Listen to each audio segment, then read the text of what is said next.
Je voterai cet amendement. Toutefois, je voudrais quand même qu'on soit un peu attentif à ne pas tout confondre.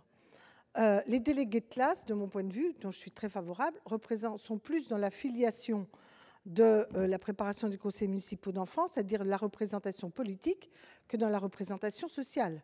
Car dans leur lien avec l'école, qui est un service public, ils sont plus dans une relation d'usager ou de personnes qui contribuent à une décision publique que quelqu'un qui défend purement ses intérêts par rapport à des intérêts qui seraient contradictoires. Car qui peut penser que l'école a un intérêt spécifique en soi, différent de celui des élèves? Donc je dis qu'il faut faire très attention parce que le dialogue social, la démocratie sociale, c'est un champ important, mais il ne faut pas tout confondre.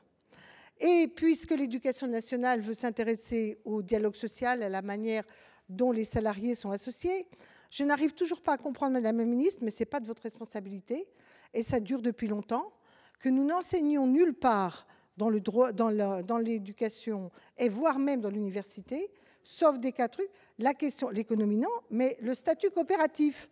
Le statut coopératif.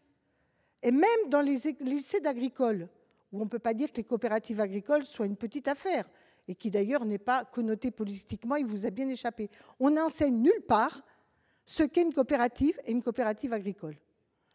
Donc on voit bien qu'il y a une certaine vision d'entreprise qui peut prévaloir par rapport à d'autres. Or, on est tenu à la neutralité dans l'enseignement et d'une certaine diversité objectivisée de la situation.